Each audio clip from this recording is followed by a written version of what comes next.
¿Alguna vez se han preguntado de qué está hecho un champú, un gel o un jabón? ¿O cómo se extrae la esencia de un perfume?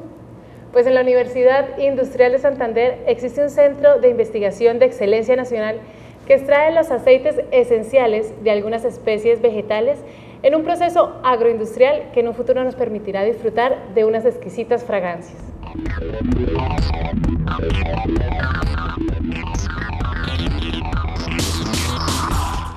Los aceites esenciales son productos agroindustriales de alto valor agregado, que se obtienen a partir de las plantas aromáticas y se emplean para la elaboración de saborizantes, aromatizantes, licores, perfumes, artículos de aseo, materias primas para productos farmacéuticos y principalmente la conformación del sabor de alimentos y bebidas.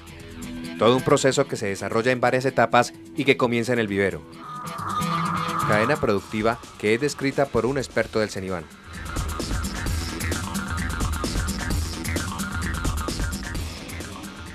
Todo comienza en el vivero. Especies como el prontoalivio, el cidrón, estragón, la limonaria, el genario y el romero se reproducen a partir de esquejes, mientras que plantas como el ylang-ylang, el cardamomo y la albahaca se reproducen por semillas. Otra manera de hacerlo, como en el caso del jengibre, es a partir de sus rizomas. Esta etapa es muy importante, ya que una buena manipulación y desinfección de las herramientas y una adecuada utilización de los insumos para acelerar el proceso son determinantes dentro de la cadena productiva. Esto es lo que se conoce como el porcentaje de germinación para cada planta.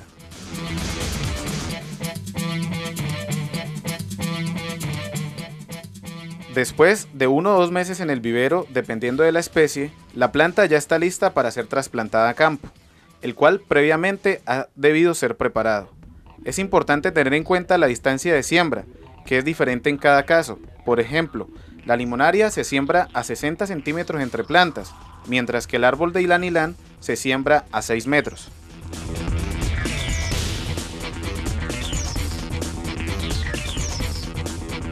En general, las plantas aromáticas de tipo herbáceo son de rápido crecimiento. Esto significa que al tercer o cuarto mes de ser sembradas, se obtiene la primera cosecha. Es muy importante conocer el momento oportuno para cosechar, ya que la calidad del producto final dependerá de la edad de la planta y el estado fenológico de la misma.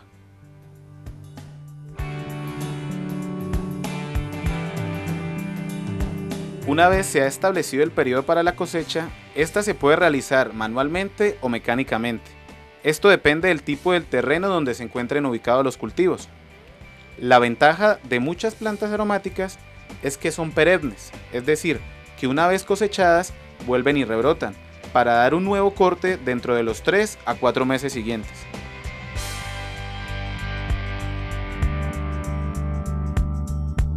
Luego de la cosecha del material vegetal, este se lleva a un caney para su secado, el cual se puede realizar a la sombra o utilizando equipos con sistemas de circulación de aire caliente.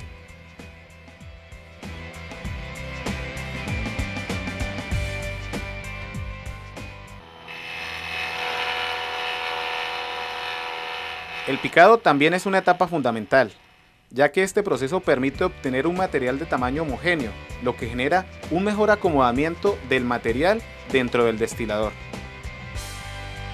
Finalmente, se pesa el material vegetal que va a la etapa de destilación, esto con el propósito de calcular el rendimiento de extracción del aceite esencial al final del proceso.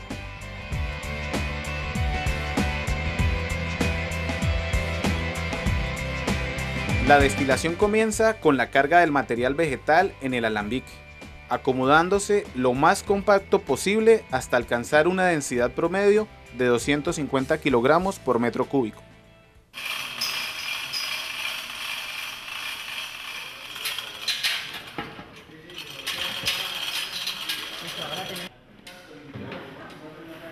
Antes de comenzar con el proceso de destilación, se verifican que los sellos de la tapa del alambique, del cuello del cisne y del condensador estén en buen estado y bien colocados. Se verifica el funcionamiento de la torre de enfriamiento, que es el equipo por donde circula el agua que sale del condensador para luego ser enfriada. El proceso comienza cuando se hace pasar vapor de agua generado en la caldera por la parte inferior del alambique.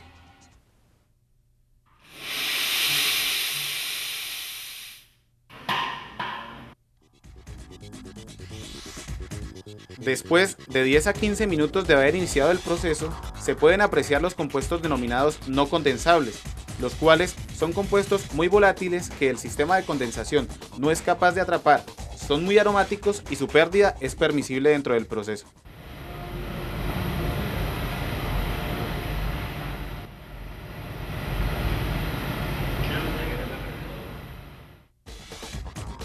La separación del agua y el aceite esencial ocurre en el vaso separador o llamado también florentino. En este recipiente, después de un tiempo adecuado, el aceite, que es más liviano que el agua, flota sobre ella, para salir por la parte superior del recipiente, y el agua aromatizada o hidrosol sale por la parte inferior.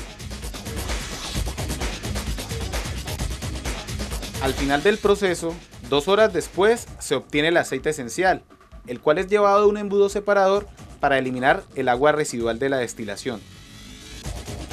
Una vez se separa el agua del aceite, este es envasado para su posterior análisis de calidad en el laboratorio.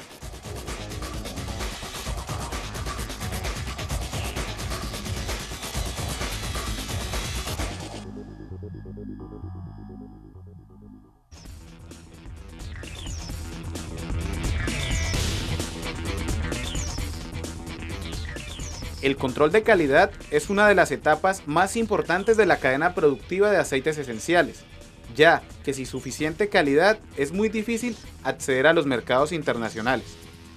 Por esta razón, es muy importante tener la carta de presentación del producto o ficha técnica, la cual se obtiene a través de análisis de laboratorio en diferentes ensayos.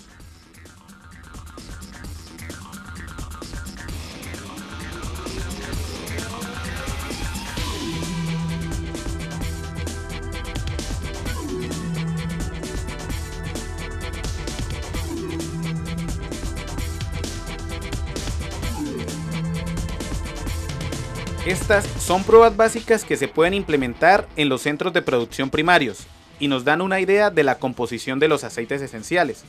El control de calidad lo complementa la prueba de cromatografía de gases, en la cual se determinan la presencia y concentración de los componentes del aceite. Esta es una prueba que establece el valor del aceite esencial.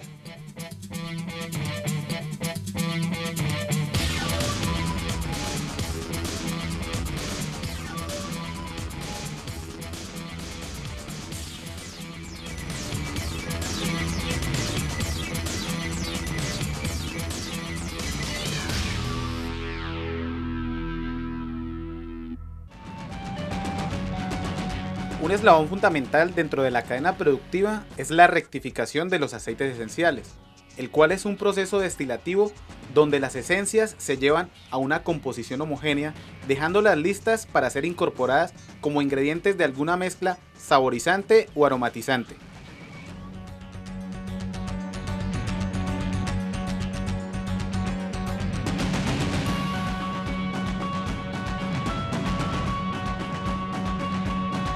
Los aceites esenciales son incorporados en diferentes productos de la industria cosmética, de alimentos y farmacéutica principalmente. Algunos de los productos en los que se incorporan las esencias son los jabones, perfumes, champúes, geles, entre otros, terminando así la cadena productiva de los aceites esenciales.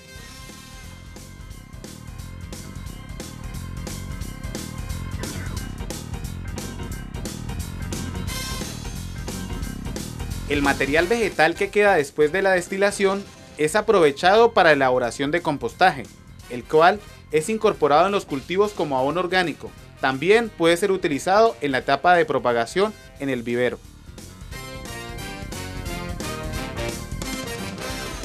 La consolidación de una industria de aceites esenciales capaz de competir en el mercado internacional requiere la formación de personal que la respalde científicamente en áreas como control de calidad, extracción y transformación de esencias, además de asesoría técnica en el cultivo, recolección de materia prima, almacenamiento y tratamiento post cosecha. Productos y servicios que pueden ser posibles gracias a los recursos humano, técnico y científico con el que cuenta el Centro de Excelencia CENIVAN, con la ayuda de instituciones de educación superior como la Universidad Industrial de Santander.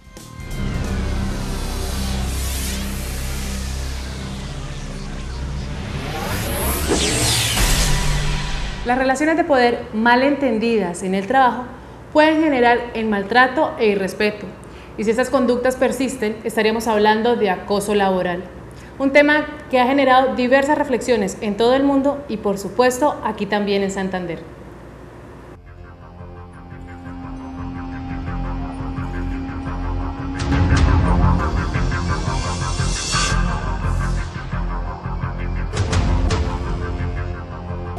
Persecución, angustia, presión e inseguridad son el preámbulo a un robo, a una violación o a un asesinato. También son las consecuencias del acoso sexual. Una forma de violencia que quizá no deje heridos mortales ni cobre vidas humanas, pero que en el mundo interior de la víctima acaba poco a poco con su dignidad y el valor como persona.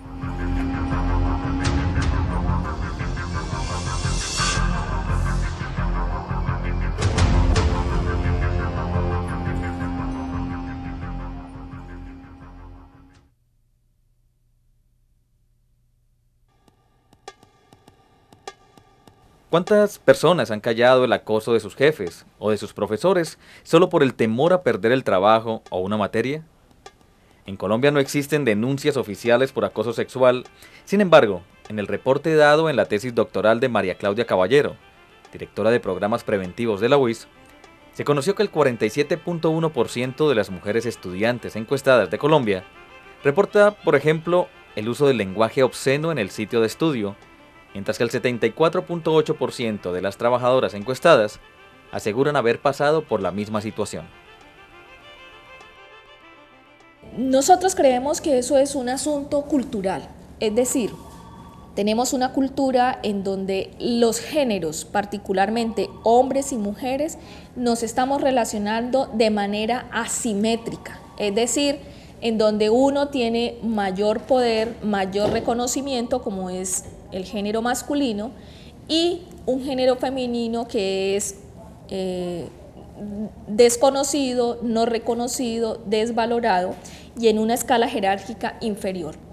Ese tipo de estructura social sobre la cual socializamos a hombres y mujeres permite que se presenten esta serie de conductas, se presenten conductas que van en detrimento, llamémoslo así, de la dignidad de lo femenino, porque afecta, ¿cierto? Afecta la valoración. Y el cuerpo de la mujer ha estado en esta cultura asociado siempre a la disposición o a la disponibilidad sexual de los hombres. Entonces, ahí creemos que está la causa desde una teoría social. Oficinas, salones de clase, pasillos. Cualquier lugar puede ser propicio para que el agresor genere miedo en la víctima, sin importar su género o condición sexual.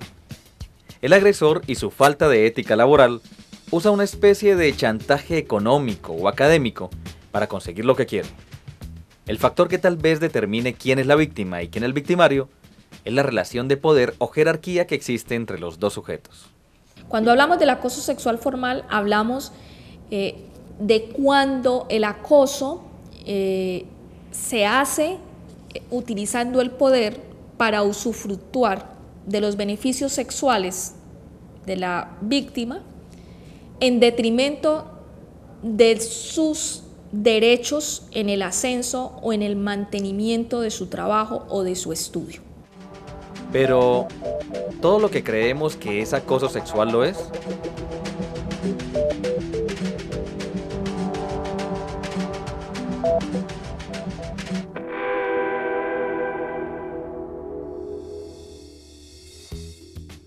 En primer lugar, hay que decir que la Ley 1010 de 2006, denominada de acoso laboral, tiene por objeto, ante todo, definir, prevenir, corregir y sancionar todo tipo de agresión que se presente en el ámbito de las relaciones laborales, bien sean públicas o bien sean privadas.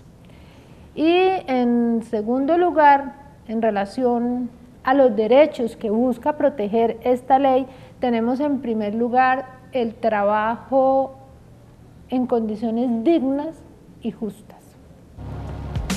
Y es que este problema de abuso de poder se ha visto a través de toda la historia.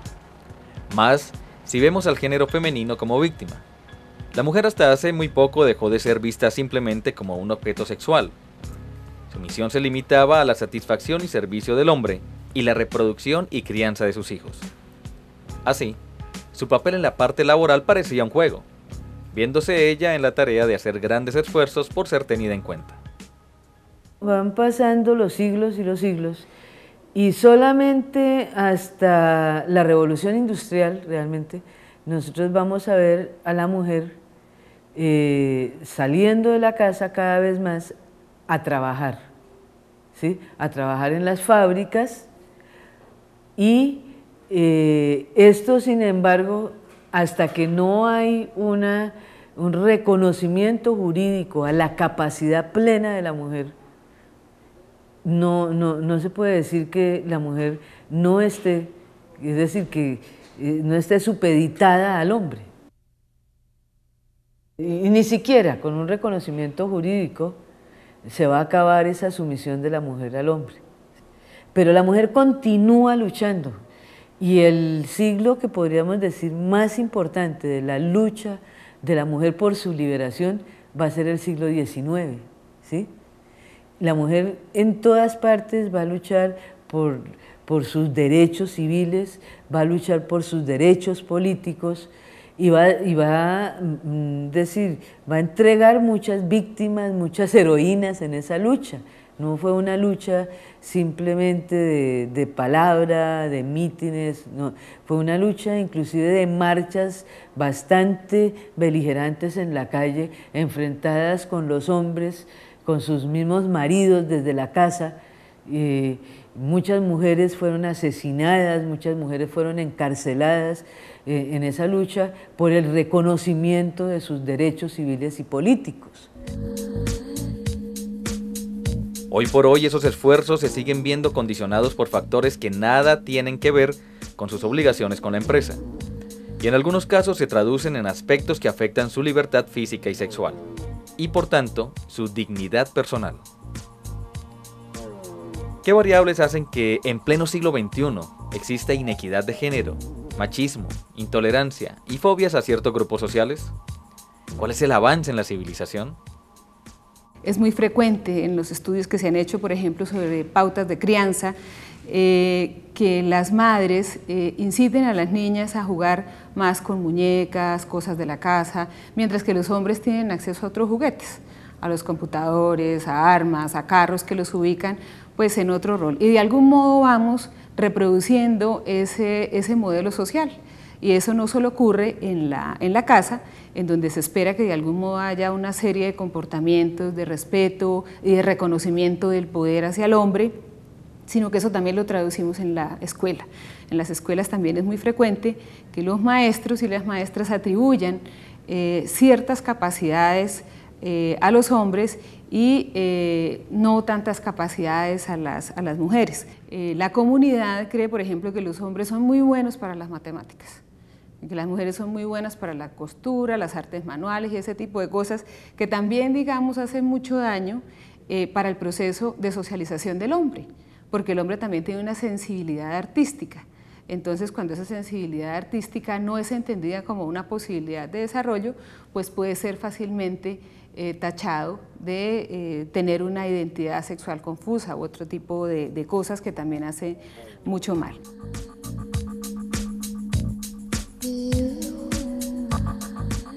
Cuando se da que la mujer es la acosadora, lo que ocurre es que la mujer empieza a no entender las adquisiciones que ha hecho socialmente y a entender que para triunfar tiene que copiar el rol del hombre.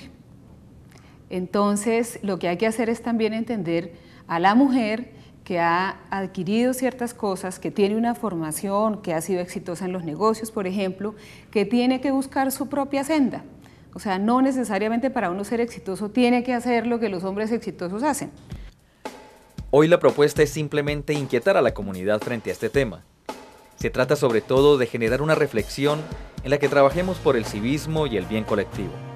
No se trata de soñar con un mundo perfecto, se trata de construirlo desde nuestros propios alcances y posibilidades como personas, trabajadores, profesionales y miembros de una sociedad compleja, pero con los mismos derechos.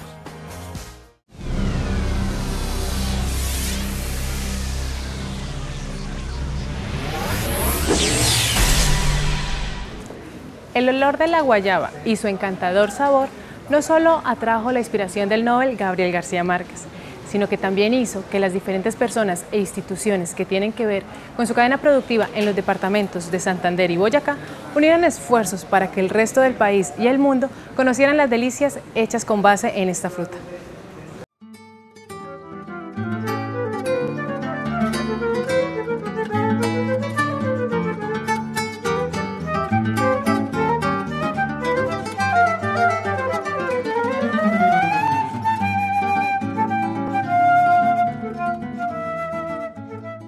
Considerada como la fruta reina por su composición nutritiva, la guayaba ha sido reconocida por la Organización de las Naciones Unidas para la Agricultura y la Alimentación como un producto alternativo para superar las crisis alimentaria y el desempleo en los países en vía de desarrollo, como Colombia, principal productor de esta fruta en el mundo.